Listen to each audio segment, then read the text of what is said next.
Hola, en este Perashá, Perashat Mishpatim, encontramos 53 mitzvot de la Torah. En cada pasuk y pasuk encontramos palabras que parecen ser insignificantes. Sin embargo, de cada palabra o detalle pequeño, la Gemara desarrolla cosas interesantísimas. El Talmud, que es la Torah oral, nos habla de un código de leyes muy interesantes, Ben Adam lejaveró, entre la persona y su prójimo. Y por eso comienza la Perashá diciendo Be'ele Mishpatim. Nos explican los comentaristas, la Bab viene a unir lo pasado con lo presente. ¿Qué sucedió en la Perashá anterior? Los 10 mandamientos, que escuchamos directamente de Akadosh Baruj Hu. Viene una Bab y te une también todo lo que vamos a escuchar en este Perashá, también tiene la misma fuerza de los 10 mandamientos que escuchamos directamente de Akadosh Baruj Hu. No vayas a pensar que esto puede ser diferente o que es un criterio específico de los líderes de la época o de los grandes sabios de ese momento. No, son directamente reglas dictadas por Akadosh Baruj Hu, así como los 10 mandamientos. Por eso viene una Bab, nos une los dos conceptos. Muy interesante estudiar cada parte de la Perashá. Hay cosas que aparentan ser no muy actuales. Sin embargo, cuando las estudiamos con profundidad, esas son las leyes que se utilizan hoy, actualmente en el Bet Din. Cuando dos Yehudim tuvieran un problema y se acercaran con el Bet Din, que en Israel funciona perfectamente, en México y en otros lugares, Baruch Hashem, también existe este sistema, se acercan al Bet Din, los Yehudim con el problema, y los Jajamim utilizan todos estos conceptos, obviamente basados, Baruch Hashem, también en la Torah oral, en nuestra Gemara, y así desarrollan el juicio y dan un decreto claro entre los dos. Aparentan ser toros y vacas lo que se discute en la Perashá, sin embargo eso se puede aplicar a cualquier posesión que tengamos nosotros. Muy interesante toda la Perashá. Quiero desarrollar contigo dos conceptos muy interesantes, dos cosas las cuales estoy seguro que nos van a ayudar para nuestra vida práctica. Uno de los pesukim de la Torah dice que cuando hay una discusión entre los dayanim, entre los jueces, y no se sepa exactamente cómo decretar el juicio, entonces dice la famosa frase, vamos detrás de la mayoría. Ajaré rabim leatot. Detrás de la mayoría nos tenemos que inclinar. Ese pasuk es un pasuk que habla específicamente de los temas cuando hay una discusión entre los dayanim, entre los jueces. Sin embargo, es un pasuk para la vida. Detrás de la mayoría, hay que ir detrás de la mayoría. En una ocasión, uno de nuestros grandes sabios, Rabbi Jonathan Eibishitz, que en su generación había una guerra intelectual muy importante. Una guerra intelectual en la que todo el mundo era, Baruch Hashem, conocedor de los textos bíblicos, de las cosas que están profundas escritas en la Torah, y por lo tanto, las preguntas que le hacían de gente no judía también eran preguntas muy duras. Se acercó con él uno de los dirigentes de la época, y le preguntó a Rabbi Jonathan Eibishitz, yo no los entiendo a ustedes como judíos. Si en su Torah está escrito que deben ir detrás de la mayoría, entonces ¿por qué ustedes como judíos no van también detrás de la mayoría? La mayoría en el mundo no son judíos practicantes de la religión judía. Y entonces ustedes, según su Torah, tendrían que hacer como lo hace la mayoría. Esa fue la pregunta que recibió Rabbi Jonathan Eibishitz. A lo cual contestó con su geonut, con su jochma tan grande que siempre lo caracterizaba, y le contestó lo siguiente. Ese pasuk está escrito con respecto a una duda. Cuando existe duda, por ejemplo, 10 dayanim dicen que sí, 8 dicen que no, entonces existe la duda y por lo tanto vamos detrás de la mayoría. Pero ¿qué pasa cuando no existe duda? Cuando te dicen que esto es blanco y realmente es blanco, ¿ahí tienes que ir detrás de la mayoría? No hay dudas. Cuando las cosas son claras, no hay que consultar las mayorías, hay que consultar el emet. A lo que contestó Rabbi Jonathan Eibishitz, nosotros al tener la Torah y conocerla, que viene directamente de Akadosh Baruj Hu, nosotros no tenemos dudas, a pesar de que hay una gran mayoría alrededor de nosotros, que no vaya detrás de estos lineamientos. Sin embargo, afortunadamente nosotros podemos presumir que tenemos la verdad, y no hay duda. Por lo tanto, no debemos de consultar qué hacen las mayorías, sino cuál es realmente nuestro deber para hacer en este mundo. Esa fue una contestación muy interesante, por supuesto muy inteligente. Hay eventos masivos que se dan, Baruch Hashem, por ejemplo, el Super Bowl, el Mundial de Fútbol, y etcétera, en donde, si nos ponemos a pensar con un poquito más de profundidad, el principal objetivo no es que nosotros podamos cultivarnos en los deportes y podamos aprender mucho a partir de los deportes. El principal objetivo es que la gente nos puedan vender los productos que nos quieren vender, que podamos estar metidos ahí, todos viendo una sola pantalla para que nos puedan de alguna forma ser producto de todas las comerciales y todo lo que se vende alrededor de todo eso. Quiere decir, muchas veces nosotros tenemos que buscar la información correcta, no la información que más corre por las redes o que más llega y que más me está informando, la información verdadera y correcta.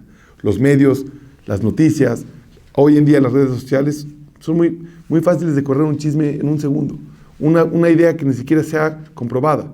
Y a eso tenemos que ser muy profesionales y muy cuidadosos, porque nosotros sabemos que el emet, la verdad es solamente una, y hay que ir detrás de ella a partir de todo, y a costa de todo.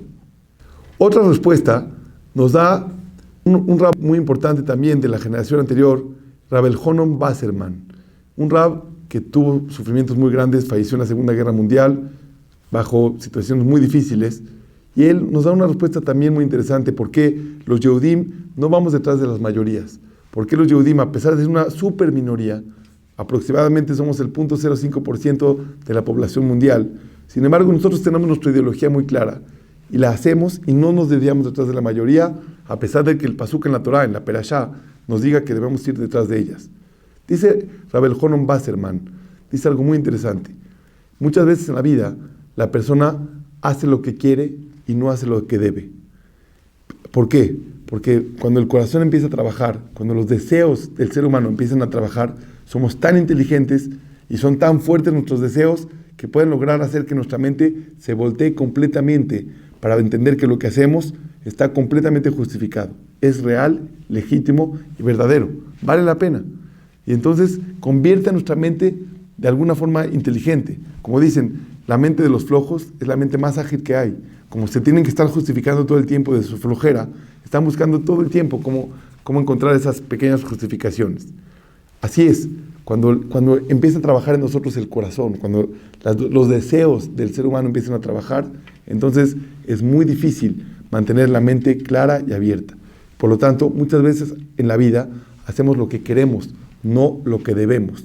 Y así, las grandes masas, las grandes mayorías, hacen lo que quieren, no necesariamente hacen lo que deben hacer. Por lo tanto, dice Rab Elhonon Wasserman, un concepto muy sencillo. Nosotros los Yehudim tenemos un código de leyes hecho por Akadosh Baruj Hu, el cual nos apegamos a él todo el tiempo y nos dice qué debemos hacer y no qué queremos hacer, qué se nos antoja hacer, sino qué es lo que debemos realmente hacer. Y por eso no podemos ir detrás de una mayoría, porque como lo dice el Rab, de alguna manera esa mayoría es como una mayoría que no tiene la cabeza en su lugar, está más gobernada por sus deseos, por lo que nos gusta. Por eso las propagandas, los comerciales y etcétera trabajan mucho con nuestros sentimientos, porque si yo te logro vender algo al sentimiento, a lo que se antoja, a lo que te gustaría, es mucho más que si te lo vendo hacia tu mente o hacia tu intelecto. No es importante un producto que sea barato, es importante que te convenza que te conviene comprarlo. Comprarías algo mucho más caro, independientemente de su precio, cuando ves que cuando ves que realmente vale la pena para ti, cuando te emociona comprarlo. Por eso la propaganda hoy en día, la publicidad, está muy enfocada en los sentimientos, porque hacemos lo que queremos, no lo que debemos, no lo que nos es lógico. Eso es lo que nos jala muchísimo más en la vida. Por lo tanto, dice Rab Elhonon Wasserman, los Yehudim nos mantenemos en este concepto completo. Nos metemos totalmente apegados a la Torah Kedoshá, pero también tenemos un riesgo muy grande, porque a pesar de que estemos dentro de la Torah, también a veces el Yetzer Hará, nuestro instinto del mal, es tan inteligente que nos hace justificar nuestra mente y a veces pensemos que es más mitzvah no hacer algo que hacerlo. Te pongo un ejemplo muy sencillo. En los hombres puede ser muy común pararse en la mañana para el minyan, 6 de la mañana, 6:30, 7, siempre tiene sus complicaciones. Sin embargo, cuando suena el despertador a las 6:30 y uno se pone a pensar, el Yetzer Hará empieza a trabajar y te dice, espérate, no te pares, vas a estar muy cansado en el día, además tienes tu clase de Torah en la noche.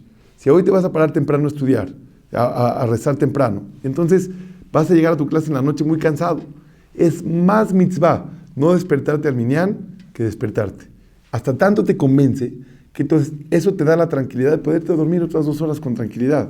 ¿Cómo se logra? Porque logró tu deseo convencer a tu mente. Por supuesto que es un argumento equivocado, por supuesto. Sin embargo, así funciona.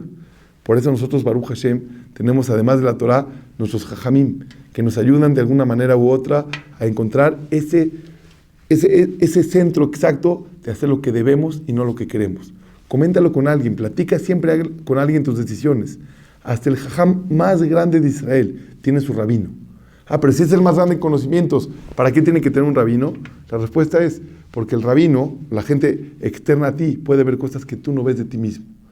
Puede ver cosas que a ti mismo no se te antoja y las puede ver desde una mente mucho más clara, mucho más nítida, B'ezrat Hashem. Otro concepto que encontramos en esta perashá, dice el pasuk, Im kesef talve et ami, ete ani imach. Dice, Im kesef, si hay dinero, si tienes dinero, tal vez a mí, préstalo a mi pueblo, dice Akadosh Baruj Hu, ete ani imach. Considera que el pobre está mamás contigo, es parte de ti. Hay muchas interpretaciones interesantes de este pasuk. Dice el Or HaChaim HaKadosh, ¿qué se refiere Im kesef tal vez a mí? Hay muchas maneras de parar o de poner las comas o la puntuación y de esa manera cambiaría mucho el significado del pasuk. Dice el Or HaChaim HaKadosh, Im kesef, si tú ves que en la vida Akadosh Baruj Hu te dio la virtud de tener más dinero de lo que necesitas, entonces tal vez a mí, préstalo a mi pueblo, haz un bien con los demás, entrégalo a otros. ¿Por qué? Porque de alguna manera ese dinero no por nada se te fue entregado. Tú eres un responsable de Akadosh Baruj Hu directo para poder hacer que ese dinero llegue a quien tenga que llegar. Le preguntaron a Rabbi Akiva, en la Gemara nos cuenta una pregunta muy interesante, le hizo un filósofo griego a Rabbi Akiva. Le dijo, si Hashem ama a los pobres, ¿por qué no les da dinero? Si Hashem los ama, como está escrito en la Torah, entonces ¿por qué? Lama lo mefarnesam, ¿por qué no les da parnasá? Es una pregunta muy interesante. A lo que contestó Rabbi Akiva, no les da su parnasá porque nos quiere dar sejut a nosotros, nos quiere dar el mérito a nosotros, porque a través de que nosotros podemos tener el mérito de darles tzedakah, una caridad para que ellos puedan vivir, entonces tenemos nosotros un mérito mucho más grande, con lo que entendemos algo muy claro, mucho más de lo que el rico le da al pobre, el pobre le da al rico, porque el pobre le da la posibilidad al rico de hacer con su dinero eternidad, de hacer con su dinero comprar una parte muy grande en el Olam Haba, simplemente por recibírselo.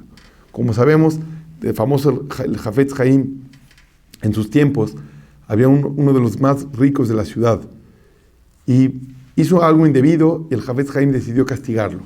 ¿Cuál fue el castigo de ese momento? El castigo del Hafetz Haim fue, nadie puede recibir su tzedakah. Ninguna institución, ninguna persona, ninguna novia para casarse, nadie puede recibir de su tzedakah. ¿Cómo? Hoy en día estamos tan equivocados que pensaríamos que eso no es un castigo, es una verajá. Hazbe Shalom, al revés, eso es un castigo muy grande, porque ¿para qué va a querer el dinero si no puede hacer con él algo por su pueblo, algo por los demás? El dinero que Akadosh Baruj Hu nos da es una responsabilidad. Es como el famoso ejemplo de una persona que llega al banco con su cheque, listo para cobrar 250,000 pesos, bastante dinero. Llega con el cajero entra a la bóveda, cuenta el dinero, lo vuelve a contar y regresa con la persona y se lo entrega. Cuando la persona recibe el dinero, agarra al cajero y le da un beso y le dice, muchas gracias, me hiciste un favor muy grande. Y el cajero no se puede sentir muchísimo, porque al final ese cheque dice que el dinero le correspondía a tal persona. El dinero no es del cajero, lo único que tiene que hacer él es pasar el dinero del banco y dárselo a quien realmente le corresponde. Así también es la visión correcta de una persona que da tzedakah. Yo nada más veo que el dinero de Akadosh Baruj Hu le corresponde a tal persona y mi trabajo es dárselo. Por eso dice, no se lo debes de dar con amor, con entrega, con claridad, de una forma que se vea, no que siente el otro que le está haciendo un favor, ni siquiera eso tenemos que hacerlo sentir, que él sienta, Baruch Hashem, que es un dinero que le correspondía. Ese es un trabajo muy grande, es parte de nuestro trabajo que Hashem pide de nosotros. Sin embargo, hay veces en la vida que justamente cuando tenemos más dinero, cuando Hashem nos da verajá, porque la caridad no nada más es en dinero, la verajá que Hashem nos da no nada más es cuando tenemos más dinero. A veces Hashem nos da la posibilidad de tener más tiempo, a veces Hashem al darnos salud a nosotros, a nuestra familia, también nos está pidiendo que entonces nuestro tiempo lo podamos dedicar también para ayudar a otros. O sea que la tzedakah y la caridad no solamente es en dinero. Cuando Hashem nos da de más, pues buscamos cómo gastarlo más en nosotros y nos hace un poco más egoístas.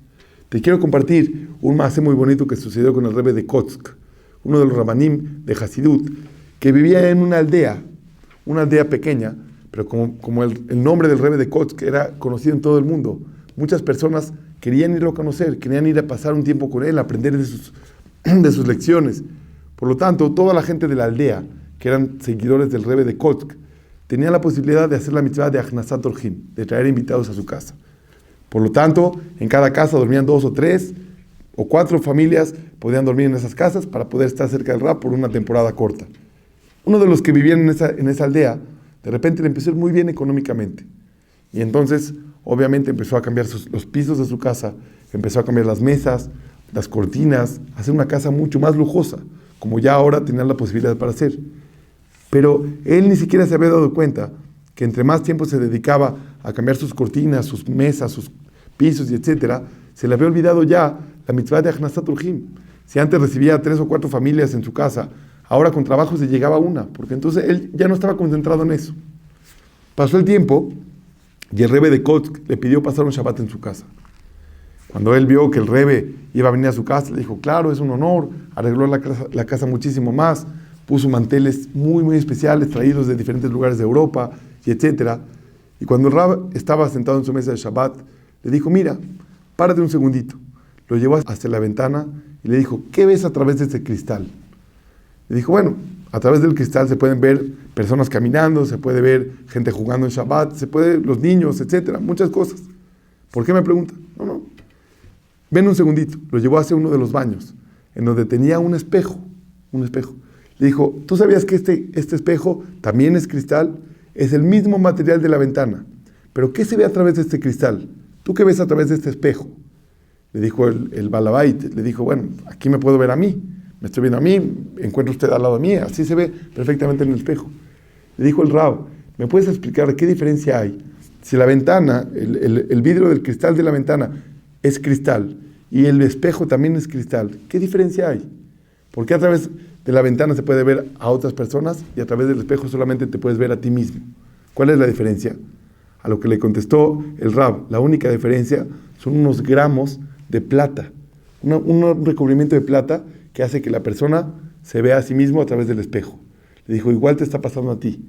Unos gramos más de plata, unos gramos más de dinero, te está haciendo que lo único que puedas ver es a ti mismo. Te olvidaste de ver a los demás, te olvidaste de ver otras necesidades que son primordiales, que son muy, muy importantes. Y ahora estás más concentrado en ver cómo vas a aumentar tus lujos, a aumentar tu forma de vivir. Y le dio una lección muy importante el Rebbe de Kotsk a esta persona. De verdad, nos pasa a todos. Cuando empezamos a tener abundancia, empezamos a pensar más en nosotros. Y es al revés. Si Hashem te mandó la abundancia, como dice el Orah Haim Akadosh, Im Kesef, si Hashem te mandó la posibilidad de tener dinero, tal vez a mí, préstalo a mi pueblo, haz por ellos todo lo que puedas. Y también sigue diciendo el pasuk, Eteani Imach. Pero piensa que el pobre, ponte en el lugar exactamente en los zapatos exactos del pobre. De esa manera se tiene que dar la tzedakah. No nada más, bueno, yo desde mi lugar y viendo hacia abajo. No. Otro ejemplo muy interesante, Rav Galinsky lo dice en su libro, algo muy bonito. Se sucedió una vez que llegaron, en los tiempos de antes, los shidujim, todas las parejas, después de que se comprometían, y iban con el Rebbe, con el Rab de la ciudad, para que se firmaran los tnaim, las condiciones que se hacía entre el novio, y el papá del novio y el papá de la novia, para entonces apoyarlos económicamente para empezar su vida. Se firmaban y se entregaban al Rab. Un shidduch muy exitoso, el hijo de una familia muy importante, un Talmid Jajam, una persona que estudiaba con mucha fuerza Torah, con una mujer también, hijo de una familia muy grande de la ciudad, se comprometen. Y se comprometen también a apoyarlos con una parte económica importante para comprar una casa, para tener la posibilidad de los primeros años de estudiar Torah, como se acostumbraba en los tiempos de antes, que esa pareja nueva pudiera fortalecer con cimientos grandes su vida en adelante. Y así se firmaron los tnaim, las condiciones, y se entregaron al Jajam. 3 semanas antes de la boda, el papá de la novia, uno de los que estaban involucrados en esto, tuvo un fraude muy grande, le hicieron un fraude enorme, en el cual perdió todo su dinero. Lo primero que hizo es, yo soy una persona sincera, mandó una carta a la familia del novio diciéndoles, yo no puedo comprometerme con la parte que dijimos, con lo que firmé en los Tnaim enfrente del Jajam, lo digo con toda sinceridad y con mucho dolor, no me puedo comprometer. Cuando recibe la carta el papá del novio, él dice, bueno, si él no se puede comprometer, pero está muy difícil, quedamos, lo firmamos, no puede ser. Lo único que me queda es ir con el rabino que tiene justamente firmado el documento. Se acerca con el jajam, y el jajam cuando lo ve llegar, le dice, qué bueno que llegaste, estaba esperando tu visita. Le dice el papá del novio, le dice, ¿por qué estaba esperando mi visita? ¿Qué pasó? Le dice, porque ya sé a lo que vienes, siéntate por favor. Entonces le dijo, ya sé a lo que viene, vengo jajam, le dijo, sí, ya sé lo que sucedió con tu consuegro, yo ya sé lo que está pasando allá, platícame, ¿qué estás pensando hacer? Y entonces le dijo, bueno, jajam, la verdad, está muy difícil, yo a lo mejor pienso que se debe de romper este shidduch, debemos de cortarlo. A lo que el jajam se quedó callado, le dijo, pero tú tienes posibilidades de tomar la responsabilidad completa, ¿no? Le dijo, sí, pero tratos son tratos, yo quedé mitad y mitad, y acordamos, y etcétera. Y entonces lo paró el jajam y le dijo, escúchame algo, ¿qué hubiera pasado si Bar Minan, el fraude, te lo hubieran hecho a ti? Y entonces la carta la hubieras tenido que mandar tú al papá de la novia. Y el papá de la novia fuera el que estuviera aquí sentado enfrente de ti, que tú fueras el rabino, ¿qué le dirías? ¿Qué fuera lo que le dirías en ese momento? Seguramente le dirías que no es importante el dinero, que no es importante romper una pareja justamente por el dinero, que le eche más ganas, que lo entienda la otra persona, porque esas son cosas que no se pueden controlar, son situaciones de la vida. ¿Eso lo hubieras dicho? Le dijo, definitivamente sí, jajam, eso hubiera dicho. Dijo, pues entonces, esas mismas palabras te las digo yo a ti, pero quiero que las entiendas. Quiero que te aprendas a poner en los zapatos del otro. Cuando la persona da, cuando la persona hace gesed con los demás, tiene que pensar cómo hacerlo con mucha inteligencia. Cómo hacerlo para que el otro se sienta muy bien a partir de ese gesed que le hiciste, esa ayuda. Te pongo un ejemplo práctico. Llega una persona y te pide algo. Y hay un silencio incómodo entre la pregunta y la respuesta. Este silencio incómodo hace sentir a la persona que pide horrible. Por ejemplo, si yo llego con alguien y le digo, oye, ¿me puedes prestar tu coche? Lo necesito para hacer unas cosas aquí cerquita y te lo regreso. Y la persona me dice, bueno, toma, te lo presto. En ese momento, esos segundos o microsegundos me hacen sentir muy mal. Me hacen sentir que él no tiene ganas de prestármelo. En mi interior yo diría, ¿sabes qué? No me lo prestes, mejor me voy caminando, no quiero saber de favores así, como que tengo que arrancar el favor.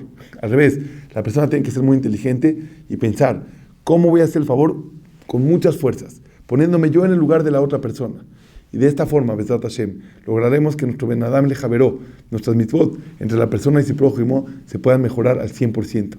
Y entonces entenderemos muy bien que nuestras mitzvot de Ben Adam Lejaveró son igual de importantes que las mitzvot de Ben Adam Lamakom. Igual que los 10 mandamientos que Hashem nos dio en el Har Sinai, empezó la perashá diciendo Be'ele Amishpatim. Y esas también, no creas que son menos importantes, no creas que se les ocurrió a los dirigentes de la época para que haya más shalom. Son reglas que Hashem mismo nos puso, que Hashem mismo nos dio. Ver y preocuparse por el bienestar de los demás. Shabbat Shalom.